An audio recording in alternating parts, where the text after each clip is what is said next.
You think being born is a gift, but imagine waking up every single day knowing you're a mistake that should have been killed the moment you take a breath, and you're smart enough to understand exactly why. Our story starts in 2010. A lab worker at some secret facility is having his afternoon snack. Guy's got his hazmat suit on, visor cracked open because apparently safety protocols don't apply when you're eating a Snickers bar. And he finishes his candy, tosses the wrapper aside, and that piece of trash lands right in a door sensor. The door opens. The thing inside gets out. The worker becomes dinosaur food. Now, most people would call this a freak accident, but here's the thing. This wasn't some random dinosaur having a bad day. This was the Distortus Rex, and that worker just became its first victim and what would become a very short but very bloody career. But that incident was just the end result of something much worse. See, back in the early 2000s, some scientists at InGen decided they weren't satisfied with regular dinosaurs anymore.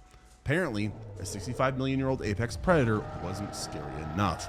They needed to make something bigger, meaner, and more likely to give children nightmares for the rest of their lives. So they took T-Rex DNA, which is already a terrible idea, and mixed it with Velociraptor DNA. Because when you're playing God, why not combine the worst traits of two different killing machines?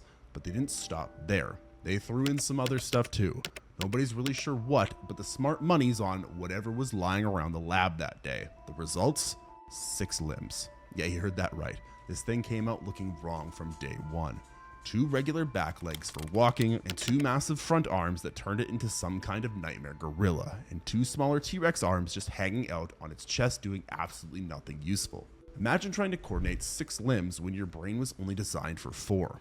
Every step this thing takes is basically its nervous system having an argument with itself. Scientists have confirmed it winces before putting its feet down. That's not acting tough. That's genuine pain with every single movement. And here's where it gets really messed up. This whole project was happening at a place called Site C, not the fun dinosaur theme park you might have heard about. This was InGen's special facility for their quote-unquote most creative experiments. And by creative, they meant the kind of stuff that would make Dr. Frankenstein suggest maybe taking a step back and thinking about ethics for a minute. Site C was where they sent the failures, the projects that were too dangerous, too unstable, or too likely to cause lawsuits for the main parks. Think of it as InGen's basement where they kept all their worst ideas alive instead of doing the smart thing and putting them out of their misery. The D-Rex wasn't just born wrong, it was born in pain. That massive dome head isn't just for showing off and looking scary. Medical experts who've looked at this thing say it shows every sign of a severe brain swelling. The technical term is hydrocephalus, but let's just call it what it is. This creature has been dealing with the worst headache in history since the day it hatched. These aren't regular headaches we're talking about. This is the kind of brain pressure that causes seizures. Constant, unpredictable seizures that would leave any normal animal completely helpless. But the D-Rex isn't normal. It's got the intelligence of both a T-Rex and a Velociraptor crammed into that swollen skull, which means it's smart enough to understand exactly how wrong everything is. Think about that for a second. This thing wakes up every day in a body that doesn't work, with a head that feels ready to explode, and a brain sophisticated enough to recognize that none of this is normal. It can probably remember every single moment of pain because that's just how intelligent it is.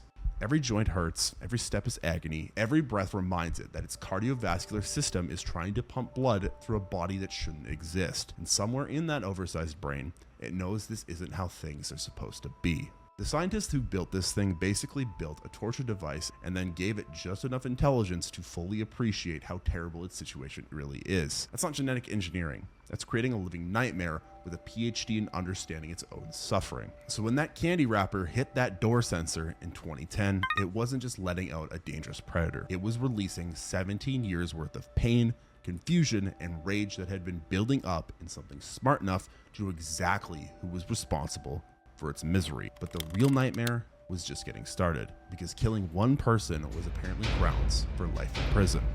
So what do you do when your genetic experiment that's designed to kill people kills someone? If you're a normal person, you put it down and pretend the whole thing never happened and you made a big mistake. But if you're InGen, you apparently decide that 17 years of solitary confinement is the appropriate response. 17 years. Let me put that in perspective for you. When this thing got locked up, YouTube barely existed yet. The iPhone wasn't even a thing people were thinking about. Most people were on Blackberries or flip phones, and the world was completely different. That's how long this creature spent alone in a dark room. Now you might be wondering why they didn't just put it out of its misery after the incident. Well, here's where InGen's business model gets really charming. Apparently, Someone in accounting looked at this suffering creature and thought, you know what? Let's just see what happens if we just leave it alone for a couple decades. That's not mercy. That's not even incompetence. That's straight up scientific curiosity about how much damage one creature can take before it completely breaks down. They turned torture into a research project and called it containment. Studies on real animals show that even a few months of isolation can cause permanent brain damage. We're talking about changes in brain structure that never heal. This wasn't a few months. The D-Rex spent more time alone than most people spend in school, from kindergarten through college graduation. This thing was sitting in the dark with nothing but its own thoughts and the constant pain from its messed up body for company. And here's what makes it worse. Most animals in captivity at least get some kind of stimulation. Zoos give their animals toys, different foods, sometimes even TV to watch or other animals of the same species to interact with. D-Rex got nothing, just darkness, silence, and 17 years to think about every single day it had been alive. Psychologists have a term for what happens when you leave an intelligent creature completely alone for extended periods. They call it learned helplessness. The animal stops trying to escape, stops trying to fight back, and stops trying to do anything at all because it learns that nothing it does matters. The D-Rex never got that luxury. See, most animals with learned helplessness at least don't have to go through pain through their entire life, and when they do, their brains just tune it out. But when you're dealing with constant seizures and headaches that feel ready to split your skull open, there's no tuning anything out. So while its brain was learning that escape was impossible, its body was making sure it never forgot exactly how miserable its situation really was. By the time 2027 rolled around, the D-Rex wasn't just physically broken. Its mind had completely shattered by nearly 2 decades of sensory deprivation mixed with constant physical torture. The creature that killed that lab worker in 2010 was confused and in pain. The thing that was about to be rediscovered was something much worse. And nobody who worked at InGen bothered to ask the obvious question. What exactly do you think is going to happen when something that smart and that angry finally gets another chance to meet the people who put it there? Because in 2027, some people showed up to find out. Picture this, you're part of a covert ops team and your job is to check out some old facility that's been abandoned for years. Sounds simple enough, right? Walk in, take some notes, maybe snap a few photos for the company files. What they didn't mention in the briefing was that this particular facility had been home to something that spent the last 17 years getting really upset about its living situation. The first sign that things might not go according to plan probably should have been all the warning signs. You know, the ones that said things about dangerous biological experiments and authorized personnel only. But apparently, reading comprehension wasn't part of this job's requirements. So they go inside.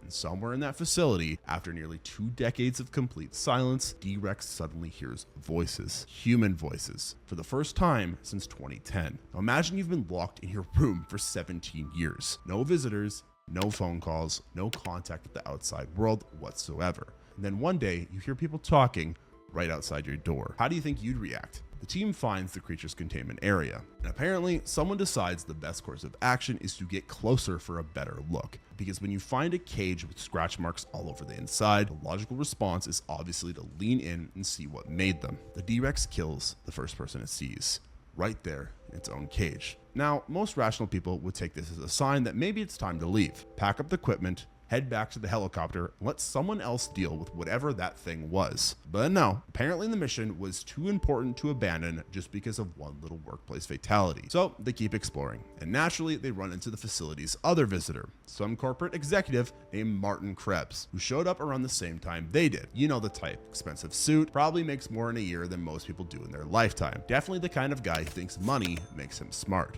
Krebs encounters the D-Rex, and this is where things get interesting, because the creature doesn't hunt him down or stalk him through the facility. It just reacts violently. The D-Rex rips his arm off and just tears it right off his body. Before you start thinking this creature is some kind of sadistic monster, remember, this thing has been dealing with constant pain for its entire life. It has no idea how to measure its own strength when it's panicking. But wait, there's more. The team also brought a helicopter. Helicopters, as it turns out, are very loud. They make a lot of noise and vibration, which is probably not great when you're dealing with something that's been living in complete silence for nearly 20 years. The D-Rex attacks the helicopter, throws the whole thing around, and kills everyone inside. Not because it understands what a helicopter is, or because it has some master plan, but because it's a terrified animal lashing out at a loud, confusing stimulus that probably triggered another one of its seizures. Every single death was the same pattern. The D-Rex doesn't hunt, doesn't plan, doesn't even seem to enjoy what it's doing, unlike other dinosaurs like the Indominus Rex. It just reacts with overwhelming force to anything that gets too close or makes too much noise or moves too suddenly. 3 people are dead, multiple casualties, millions of dollars in equipment destroyed. What does everyone call it? A rampage, a monster attack, the work of some unstoppable killing machine that needs to be stopped. The worst part is that after all this violence, after all these deaths, there's no big showdown, no final battle where the heroes defeat the monster and save the day. The T-Rex just survives. Which brings us to the cruelest part of this whole story, that dying was just too good of an end for this thing. Most monster movies end the same way. Hero faces monster, hero kills monster, credits roll. Everyone goes home feeling good about justice being served and evil being defeated. Not this one. It just survives. The humans leave, and it's still there. And that's it. End of story. The most tortured creature in movie history gets to keep on being tortured. You want to know what makes this even more messed up? The filmmakers did this on purpose. They specifically decided not to give this thing the mercy of death. Someone sat in a meeting and said, you know what would be really twisted? If we just left it alive. Every other movie monster gets an ending. Godzilla gets to go back into the ocean. King Kong falls off a building. Even the aliens in horror movies usually get blown up or sent home. But the T-Rex gets to wake up tomorrow and do it all again. Same pain, same seizures, same 6 limbs that don't work right. Same memories of 17 years in a dark room. The same knowledge that everyone who sees it either runs away or tries to kill it. The people who created this thing are long gone. The facility that held it prisoner for 2 decades is empty. The scientists who thought mixing random DNA was a good idea have probably moved on to other jobs completely. Their mistake is still there. This creature will never have a normal day. Can't sleep without being in pain, can't walk without wincing, can't think without remembering everything that went wrong. And it's smart enough to understand that this is its life now, forever. Years will pass, maybe decades. The facility will crumble, plants will grow over the buildings. The island will go back to being just another piece of land in the middle of nowhere. And here's the really sick part. It probably knows this. It's smart enough to realize that nobody's coming to help. The humans in this story get to go home, write their reports, file their paperwork, move on with their lives. They'll probably barely think about this place again or only mention it in therapy, trying to deal with the pain and move on with it. But for the T-Rex, this place is everything, the only world it's ever known. This story ends exactly where it started, with a creature that shouldn't exist, living in a place it can't leave, dealing with problems that will never get better. The T-Rex isn't a villain. It's not even really a monster. It's just a victim that's too dangerous to help and too valuable to kill. A living reminder of what happens when you play God without thinking about the consequences. And the even more disturbing part, this isn't even a unique situation. There are probably other facilities out there, other experiments, other creatures dealing with their own versions of the same nightmare. The T-Rex might not even be alone in its suffering. It just might be the one we happen to hear about. Sweet dreams, everyone. This is the one movie that doesn't have the good ending. If you enjoyed this very happy, cheerful tale of corporate responsibility of the life of a T-Rex, make sure to like this video and subscribe to the channel, as it supports us into making more content just like this one. And if you really like this video, we have other videos on other dinosaurs from the series that you can watch right here.